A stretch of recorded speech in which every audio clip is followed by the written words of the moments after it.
প্ৰিয়সকল, বাইবেলত তিনিজন ব্যক্তিৰ বিষয়ে লিখা হৈছে, বিশেষকৈ যিসকলক ঈশ্বৰে পচন্দ কৰিলে, যাক ঈশ্বৰে ভাল পালে, এনেকুৱা তিনিজন। আপুনি ক'ব পাৰিবনে কোন? যিহিজকেলৰ পুস্তক 14 পদ। তেন্তে নোহ, দানিয়েল আৰু ইয়ুব, এই তিনিজন লোক তাত থাকিলেও তেওঁবিলাকে নিজ নিজ ধাৰ্মিকতাৰ দ্বাৰাই কেৱল নিজ নিজ প্ৰাণহে ৰক্ষা কৰিব।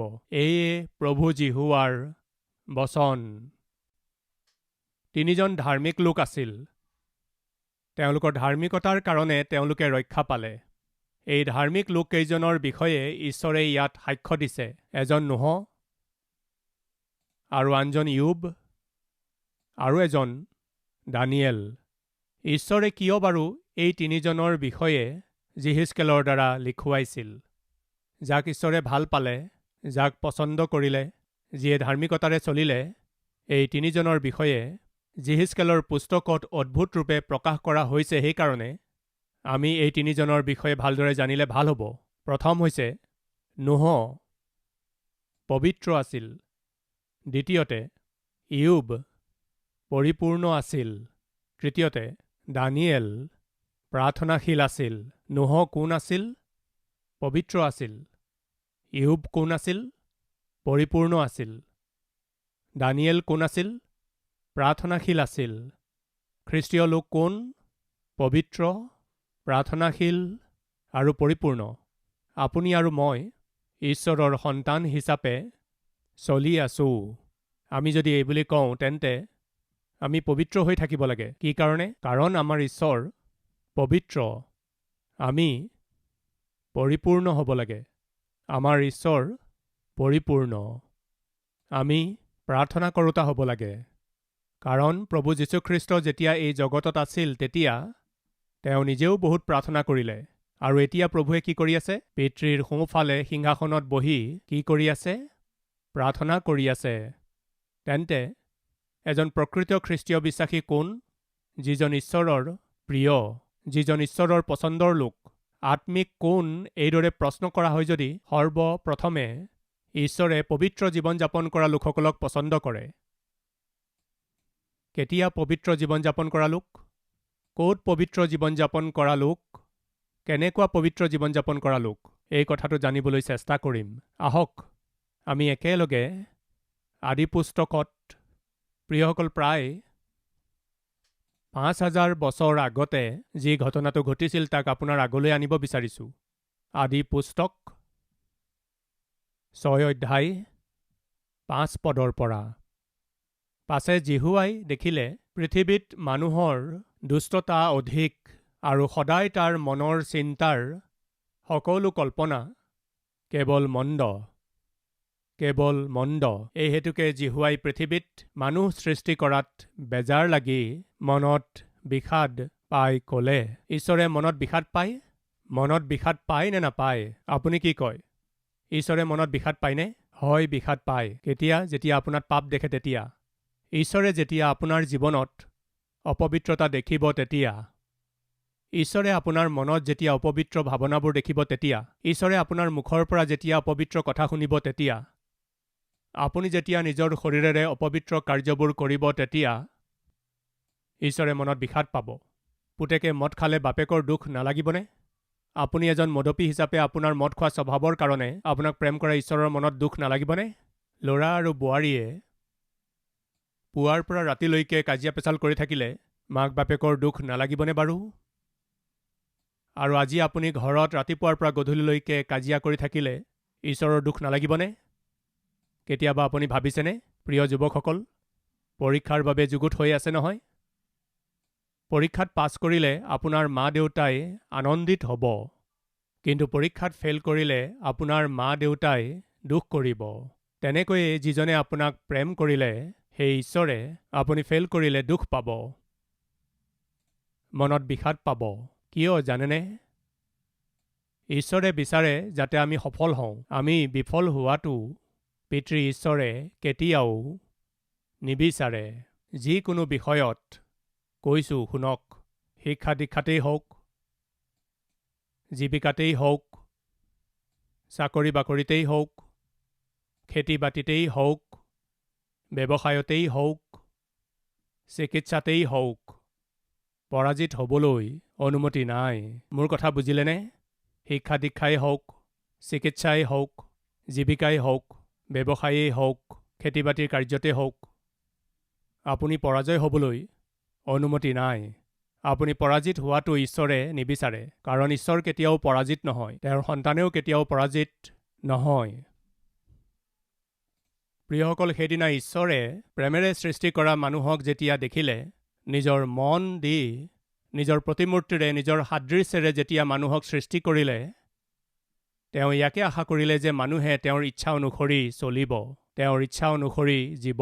কিন্তু মানুহে ঈশ্বৰক পাহৰি গ'ল। ঈশ্বৰৰ ইচ্ছাত যি মানুহে চলিব লাগিছিল, সেই মানুহে নিজ ইচ্ছাৰে চলিবলৈ ধৰিলে। তেতিয়া ঈশ্বৰে বিষাদ পালে।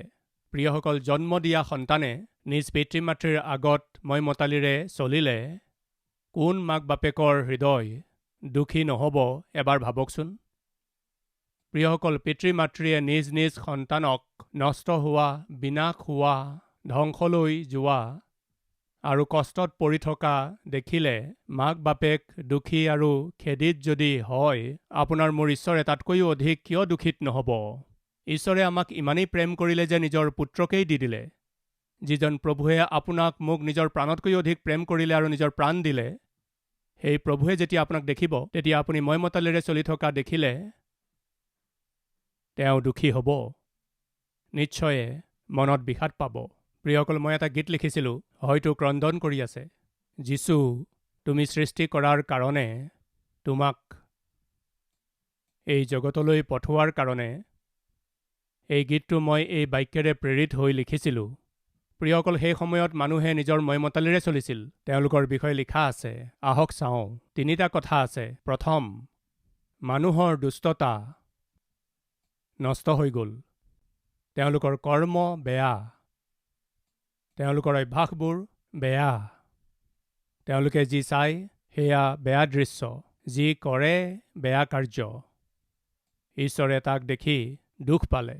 প্ৰিয় ভাই ভনীসকল, আমাৰ মাজত কোনোবা আছে নেকি যি নষ্ট হৈ আছে?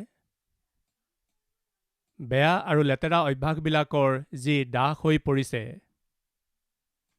কুসংগৰ সৈতে ঘূৰাসকল, বেয়া স্থানবোৰত ঘূৰাসকল,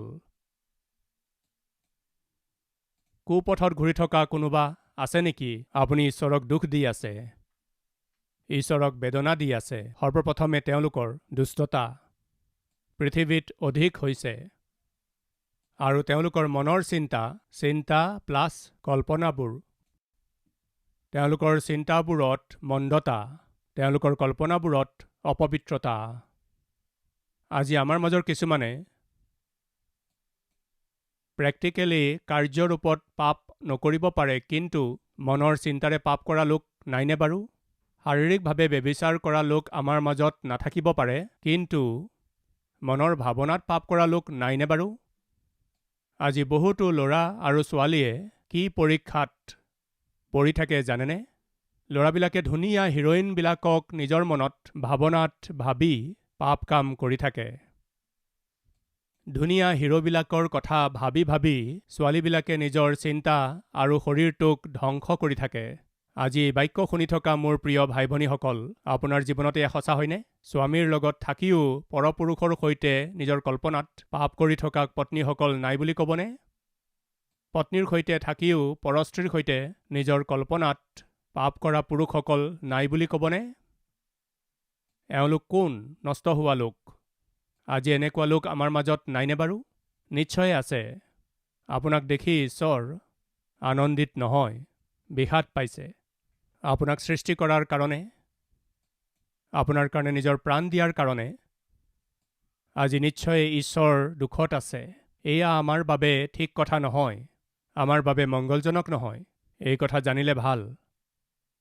মনৰ ভাৱনাত কৰা পাপবোৰৰ বয়সৰ সৈতে কোনো সম্বন্ধ নাই। অনুগ্ৰহ কৰি মন কৰিব, বয়স কেৱল আপোনাৰ শৰীৰৰহে। জন্মৰ পৰা মৃত্যুলৈকে আমি বছৰবোৰ গণি থাকোঁ। এতিয়া মোৰ বয়স 20, 30, 40, 50, 60, 70। এই বয়স কাৰ? আপোনাৰ শৰীৰৰ। কিন্তু আচৰিত কথাটো হৈছে আপোনাৰ আত্মাৰ আৰু আপোনাৰ মনৰ বয়স নাই। 70-80 বছৰ বয়সৰ হোৱাৰ পাছতো শৰীৰেৰে পাপ কৰিবলৈ শক্তি নোহোৱা সত্ত্বেও ভাৱনাত পাপ কৰা লোক নাই বুলি ক'বনে? এদিন এজনী ভনী আহিছিল। ভাই, মোৰ কাৰণে প্ৰাৰ্থনা কৰক বুলি ক'লে। মই সুধিলোঁ, কি কাৰণে প্ৰাৰ্থনা কৰিব লাগে? তেতিয়া সেই ভনীয়ে কি ক'লে জানেনে? ব্যভিচাৰ কৰাৰ ভাৱনা মোৰ মনলৈ আহি আছে। পাপৰ ভাৱনাবিলাকে মোক বৰ কষ্ট দি আছে। মই বৰ আচৰিত হ'লোঁ।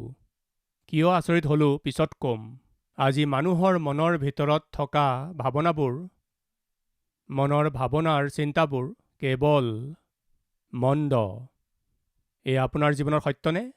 নিশ্চয় সত্য। আপোনাৰ ভাৱনা ঠিক নহয়, এয়া সত্য। আপোনাৰ চিন্তাবোৰ নষ্ট হ'ল, এয়া সত্য। ৰাতিপুৱাৰ পৰা গধূলিলৈকে মনলৈ বেয়া ভাৱবোৰ আহি থাকে, এয়া সত্য। সেইবোৰে আপোনাক থিৰে থাকিবলৈ নিদিয়ে, এয়া সত্য। পবিত্ৰ জীৱন যাপন কৰিবলৈ নিদিয়ে, এয়া সত্য। সেইদিনা সেই ভনীৰ কাৰণে মই প্ৰাৰ্থনা কৰিলোঁ, পিতৃ, এই ভনীজনীৰ ভাৱনাবোৰ নষ্ট হৈ আছে। অপবিত্ৰ ভাৱনাবোৰ, অপবিত্ৰ ইচ্ছাবোৰ, অপবিত্ৰ ব্যভিচাৰৰ চিন্তাবোৰ মনলৈ আহি খেলিমেলি কৰি আছে। শান্তি নোহোৱা কৰি পেলাইছে, পবিত্ৰতাক নষ্ট কৰি আছে। আপোনাৰ সন্তান হিচাপে আনন্দ আৰু সন্তুষ্টিক ভোগ কৰিবলৈ দিয়া নাই। অনুগ্ৰহ কৰি এই ভনীক কৃপা কৰক, এই বুলি প্ৰাৰ্থনা কৰিলোঁ। কি বুলি কৈছিল সেই ভনীয়ে? মোৰ ভাৱনাবোৰ মন্দ। ব্যভিচাৰ কৰিবলৈ মোৰ মনে মোক উৎসাহিত কৰি আছে।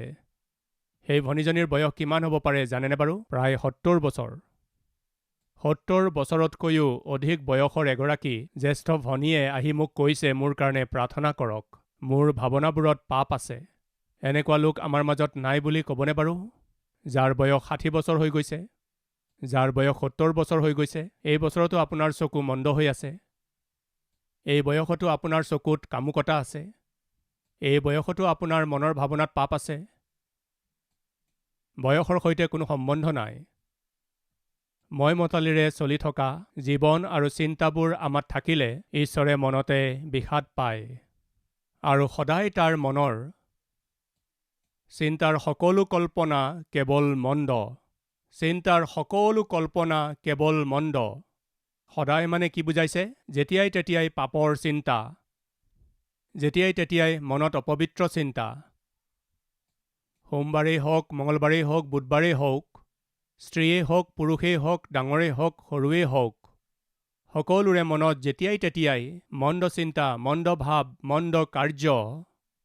আৰু জিহুৱাই পৃথিৱীত মানুহ সৃষ্টি কৰাত বেজাৰ লাগি মনত বিষাদ পাই ক'লে দুখী হ'ল, মই মানুহ সৃষ্টি নকৰা হ'লেই ভাল আছিল। এই মানুহৰ সৃষ্টি নকৰা হ'লে ভাল আছিল বুলি ঈশ্বৰে দুখ কৰিলে। প্ৰিয়সকল, হয়তো আজি ঈশ্বৰে আপোনাক দেখি দুখ কৰি আছে। মানুহৰ সৃষ্টি নকৰা হ'লেই ভাল আছিল, এওঁলোকক সৃষ্টি নকৰা হ'লেই ভাল আছিল।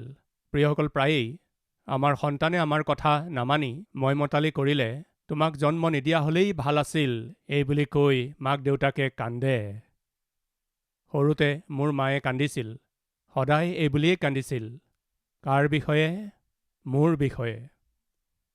প্ৰায়েই মোৰ মায়ে মোলৈ চাই কান্দিছিল। কি বুলি কৈ জানেনে? তোমাক জন্ম নিদিয়া হ'লেই ভাল আছিল, মোৰ গৰ্ভৰ পৰা কিয় জন্মিলা? বহুবাৰ কান্দিছিল। তাৰ কাৰণ কি আছিল? মই বৰ দুষ্ট প্ৰকৃতিৰ ল'ৰা আছিলোঁ। প্ৰতিদিনে কিবা নহয় কিবা কাজিয়া, প্ৰতিদিনে কিবা নহয় কিবা কাজিয়া কৰি ঘৰলৈ আহিছিলোঁ। পঢ়া শুনা নকৰিছিলোঁ, একো চিন্তা নাছিল।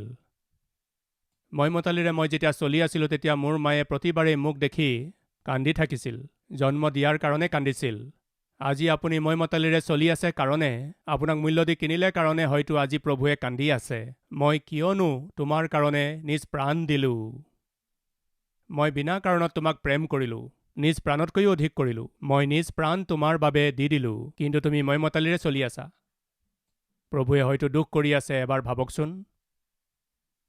এতিয়া মোৰ প্ৰশ্ন, প্ৰভুক দুখ দি আপুনি কি পাব বাৰু? প্ৰভুক তাড়না কৰি আপুনি কি পাব? প্ৰভুৰ মনত দুখ দি আপুনি কি আৰ্জিব পাৰিব? সেইদিনা তেওঁলোকে কি আৰ্জিলে জানেনে? বিনাশক। কি আৰ্জিলে জানেনে? প্ৰলয়। প্ৰাণ হেৰুৱাবলগীয়া এক ভয়ানক দণ্ড আৰ্জিলে। তাৰ পাছত কি হ'ল পঢ়ি আছোঁ।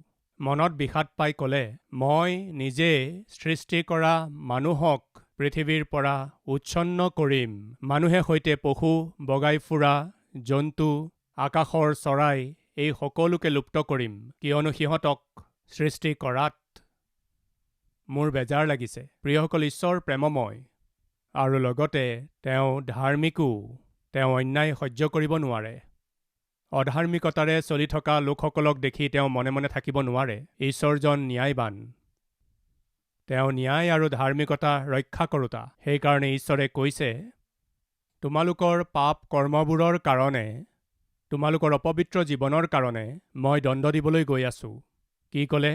এই সকলোকে সম্পূৰ্ণৰূপে মই এইবোৰ লুপ্ত কৰিম। প্ৰিয় ভাই আৰু ভনী, এয়া ঠিক নহয়।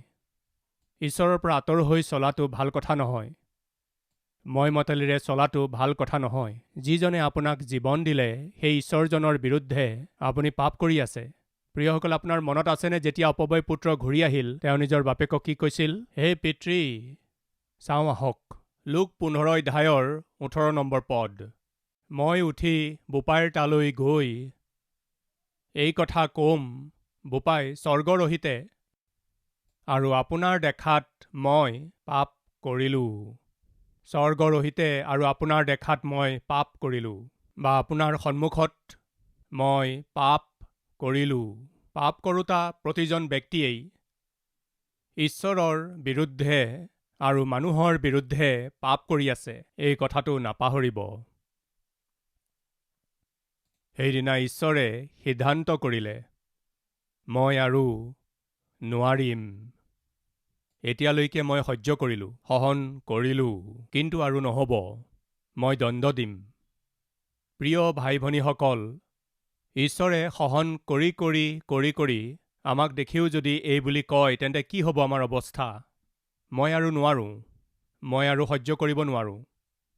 জানি বুজি পাপ কৰি আছা, জানি বুজি পাপৰ আঁচনি কৰিছা। সকলোবোৰ জানি বুজিও মই মতালিৰে পাপময় কামবোৰ কৰি আছা। মই যে পবিত্ৰ ঈশ্বৰ সেই কথা জানানে? মই যে পবিত্ৰতাক ভাল পাওঁ সেই কথা জানানে? তেওঁলোকে পবিত্ৰভাৱে চলিব লাগে সেই কথা জানেনে? তেওঁলোকৰ বাবে মই নিজৰ প্ৰাণ দিলোঁ সেই কথা জানেনে? তেজ যে বোৱালোঁ সেই কথা জানেনে? মূল্য যে পৰিশোধ কৰিলোঁ জানেনে? সকলোবোৰ জানি বুজিও মোৰ সন্তানসকলে মই মতালিৰে চলি আছে। মই আৰু সহ্য কৰিব নোৱাৰোঁ। এই বুলি কৈ যদি ঈশ্বৰে দণ্ড দিবলৈ সিদ্ধান্ত কৰিলে আমি সহ্য কৰিব পাৰিমনে বাৰু? তেওঁৰ দণ্ডৰ সন্মুখীন আমি হ'ব পাৰিমনে? ঈশ্বৰে দণ্ড দিয়াৰ সময় আৰু কাল সহ্য কৰিব পৰা শক্তি আৰু সামৰ্থ্য আমাৰ আছে জানো? প্ৰিয়সকল, এবাৰ ভাবকচোন। যিহিজকেল 22 অধ্যায়ৰ 13 আৰু 14 পদ। তুমি মোৰ পবিত্ৰ বস্তুবোৰ ঘিণ কৰিছা আৰু মোৰ বিশ্ৰাম দিনবোৰ অপবিত্ৰ কৰিছা। ৰক্তপাত কৰিবলৈ তোমাৰ মাজত চৰচি ফুৰা লোক আছে। তোমাৰ মাজত লোকে পৰ্বতবোৰৰ ওপৰত ভোজন কৰে। তোমাৰ মাজত ব্যভিচাৰ কৰে। তোমাৰ মাজত পিতৃবিলাকৰ উলংগতা প্ৰকাশ কৰে। তোমাৰ মাজত ঋতুস্নান হোৱা তিৰোতাক বলাৎকাৰ কৰে। হয়, কোনোৱে নিজৰ ওচৰ চুবুৰীয়াৰ তিৰোতাৰে সৈতে ঘিণলগীয়া কাৰ্য কৰে। এয়া আজি বাস্তৱ নহয়নে? আজি এই বাৰ্তা শুনি থকা আপোনালোকৰ মাজত, আপোনাৰ শৰীৰত এনেকুৱা যৌনতাৰ কাৰ্য হোৱা নাইনে বাৰু? ঈশ্বৰে কৈছে, তোমালোকৰ মাজত যৌনতাৰ ঘিণলগীয়া কাৰ্য কৰা লোক আছে। কোনোজনে নিজৰ বোৱাৰীয়েকক কুকৰ্মেৰে অশুচি কৰে, আৰু তোমাৰ মাজত আন কোনোৱে নিজৰ ভনীয়েকক, বাপেকৰ জীয়েকক বলাৎকাৰ কৰে। কোনোজনে নিজৰ বোৱাৰীয়েকক কুকৰ্মেৰে অশুচি কৰে, আৰু তোমাৰ মাজত আন কোনোৱে নিজৰ ভনীয়েকক, বাপেকৰ জীয়েকক বলাৎকাৰ কৰে। সম্বন্ধৰ গৰিমা পাহৰি শাৰীৰিক কামভাৱক সন্তুষ্ট কৰিবৰ বাবে কিমান যে পতন হৈছে, ঈশ্বৰে তাক দেখিলে। ঋতুস্নান হোৱা তিৰোতাকো এৰা নাই, নিজৰ বোৱাৰীয়েককো এৰি দিয়া নাই। এদিন এহাল দম্পতী মোৰ ওচৰলৈ আহিছিল। বৰ চিন্তা আৰু দুখেৰে সৈতে আহিছিল। স্বামীজনে ক'বলৈ ধৰিলে, মোৰ পত্নীৰ কাৰণে প্ৰাৰ্থনা কৰক। তাই ডিপ্ৰেছনত পৰিছে। মৰিবলৈ বাঞ্ছা কৰি আত্মহত্যাৰ কেইবাবাৰো চেষ্টা কৰিছে। অনুগ্ৰহ কৰি মোৰ পত্নীৰ কাৰণে প্ৰাৰ্থনা কৰক। তেতিয়া মই সুধিলোঁ, ভনী, কিয় আত্মহত্যা কৰিবলৈ কিয় চেষ্টা কৰিছা? কিয় আত্মহত্যা কৰিবলৈ বিচাৰিছা? সেই ভনীজনীৰ মুখেৰে শব্দ নোলাল। সেই ভনীজনীৰ স্বামীয়ে ক'লে, মোৰ দেউতাই মোৰ পত্নীক নষ্ট কৰি আছে। দেউতাক মানে কোন? শহুৰ। স্বয়ং শহুৰেকেই বোৱাৰীকৰ সৈতে কুকৰ্ম কৰিলে তাই কেনেকৈ সহ্য কৰিব? আজি আমাৰ মাজত কোনোবা আছে নেকি সম্বন্ধবোৰক গুৰুত্ব নিদি মানুহ হৈও জন্তুৰ দৰে জীৱন যাপন কৰা লোক কোনোবা আছে নেকি? বিপদ আছে। এয়া অন্তকালৰ আৰু বিনাশৰ কালৰ এটা যে চিন, তাক নাপাহৰিব। এদিন এগৰাকী মাক গৰ্ভৱতী জীয়েকৰ সৈতে আহিল। সাধাৰণতে 7-8 মহীয়া গৰ্ভৱতী ভনী আহিলে কি কাৰণে আহিব? প্ৰাৰ্থনা কৰাবলৈ আহিব, যাতে ডেলিভাৰী ভালদৰে হয়, সুস্থ সন্তান জন্ম হয়। মাক জীয়েক দুয়ো আহিল, প্ৰাৰ্থনা কৰিবলৈ ক'লে। প্ৰাৰ্থনা কৰাৰ আগতে মই সুধিলোঁ, আপোনাৰ স্বামী অহা নাই নেকি? তাই একো নক'লে। এয়া কি ভনী, আপুনি গৰ্ভৱতী? প্ৰাৰ্থনা কৰাবলৈ যে আহিছে, আপোনাৰ স্বামী অহা নাই নেকি বাৰু? মাকে ক'লে, তেওঁ নাহিব। তেওঁ আহিব নোৱাৰে। কিয়? তেওঁ কিয় নাহে? কি কাৰণে? নাহিব, আহিব নোৱাৰিব। কি কাৰণে? মাকে চকুলো টুকি ক'লে, মোৰ ছোৱালীজনী আজি যি গৰ্ভৱতী হৈছে, সেয়া বিয়াৰ পাছত নহয়, বিয়াৰ আগতেই তাই গৰ্ভৱতী হ'ল। এইৰ স্বামী নাই। তেন্তে স্বামী নোহোৱাকৈ গৰ্ভৱতী কেনেকৈ হ'ল? এয়া তাইৰ দুৰ্ভাগ্য। আমি কি কৰিম? আমি কি কৰিম? কি হ'ল? তেওঁ কোন যিজনে আপোনাৰ ছোৱালীক এইদৰে কুকৰ্ম কৰি নিৰ্দয়ীভাৱে এইৰ জীৱনটো ধ্বংস কৰিলে? তেওঁ কোন? আপোনাৰ ছোৱালীজনীৰ জীৱন ধ্বংস কোনে কৰিলে মা? সেই মাকে কান্দি কান্দি ক'লে, আন কোনো নহয় বোপা, মোৰ ল'ৰা, মোৰ নিজৰেই ল'ৰাই মোৰ ছোৱালীজনীক গৰ্ভৱতী কৰি দিলে। কেনেকৈ আহিব স্বামী হিচাপে? কিমান যে ভয়ানক দিন আহিল। এয়া কি? এজন ককায়েকে নিজৰেই ভনীয়েকক গৰ্ভৱতী কৰি পেলালে। সেইকাৰণে বাইবেলে স্পষ্টকৈ কৈছে, প্ৰিয়সকল, মই 12 বছৰ বয়সৰ পৰাই বাইবেলখন পঢ়ি আছোঁ। সেই সময়ৰ পৰাই পঢ়ি আছোঁ। বাইবেলৰ কথাবোৰ মই যেতিয়া পঢ়িছিলোঁ, মই প্ৰশ্নবোধক চিন লগাইছিলোঁ। ইয়াত কি আছে? আৰু আন কোনোৱে নিজৰ ভনীয়েকক, অৰ্থাৎ নিজৰ বাপেকৰ জীয়েকক বলাৎকাৰ কৰিলে। যেতিয়া এই বাক্যটো মই পঢ়িলোঁ, মোৰ ভয় লাগিল, দুখ লাগিল, মনলৈ প্ৰশ্নও আহিল। ইয়াত এয়া কি লিখিছে? নিজৰেই ভনীয়েককেই বলাৎকাৰ কৰোঁতা তোমালোকত আছে? এইদৰে মই যেতিয়া নিজৰ কম বয়সতেই পঢ়িলোঁ, তাত কুৱেশ্যন মাৰ্ক দিছিলোঁ, এয়া কি প্ৰভু? ভনীয়েককেই বলাৎকাৰ কৰিলে? এনেকুৱা কাম কোনে কৰিব? এনেকুৱা কথা বাইবেলত কিয় আছে? এইবুলি মই প্ৰশ্নবোধক চিন লগাইছিলোঁ। কাৰণ সেই সময়ত মই বুজি পোৱা নাছিলোঁ।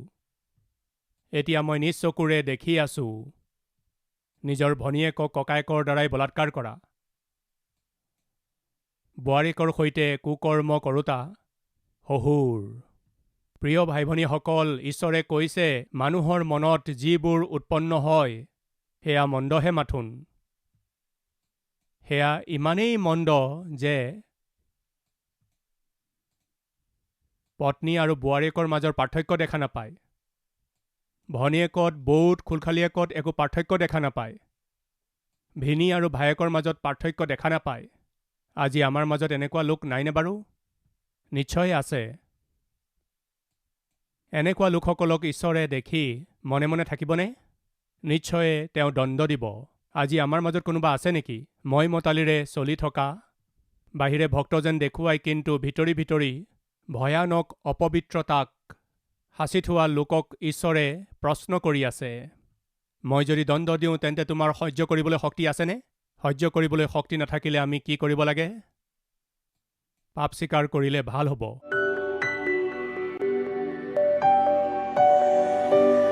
পবিত্ৰ পিতৃ ঈশ্বৰ অতি স্পষ্ট আৰু পোনপটীয়াকৈ মোৰ সৈতে, আমাৰ সৈতে, সকলোৰ সৈতে কথা কোৱাৰ বাবে ধন্যবাদ। নোহে পাপী সমাজত পাপী লোকসকলৰ মাজত পবিত্ৰ হৈ চলিব পাৰিলে। ইয়াৰ কাৰণ হৈছে তেওঁ আপোনাৰ পাছত চলিল সেইকাৰণে, আপোনাক চাই চাই চলিল সেইকাৰণে। কেৱল তেওঁৱেই নহয়, নিজৰ সন্তানসকলকো, বোৱাৰীয়েকসকলকো আৰু নিজৰ পত্নীকো, গোটেই পৰিয়ালক ধাৰ্মিকতাৰ পথেৰে চলাব পাৰিলে। আজি আমাৰ মাজৰ বহুতো সন্তানে পিতৃ মইমতালিৰে চলি আছে, কাৰো কথা নামানি ভুল পদক্ষেপ লৈ আছে, ভুল কাম কৰি আছে, পিতৃ মাতৃসকলক কেতিয়াও শেষ নোহোৱা দুখ দি আছে, লাজ অপমান আনি আছে। তেওঁলোকৰ চিন্তাবোৰ কেৱল মন্দ, তেওঁলোকৰ কল্পনাবোৰ মন্দ, বিনষ্টকাৰী মানসিকতা, চিন্তা, কল্পনা, দৃষ্টি বহুতো লোকৰ আছে। আপুনি যদি দণ্ড দিয়ে, সহিব পৰা শক্তি আমাত যে নাই সেয়া সত্য। সেয়েহে পিতৃ, ক্ষমা বিচাৰিছোঁ, ক্ষমা কৰক পিতৃ। যিসকলে সম্বন্ধবোৰক সন্মান নকৰি মইমতালিৰে চলি নিজৰ শৰীৰটোক ধ্বংস কৰিলে, তেওঁলোকে নিজৰ ভুল মানি লৈছে।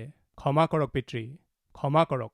অতি স্পষ্ট আৰু পোনপটীয়াকৈ আমাক কথা কোৱাৰ বাবে আপোনাক ধন্যবাদ জনাই যীশুখ্ৰীষ্টৰ নামেৰে মাগিছোঁ পিতৃ, আমেন।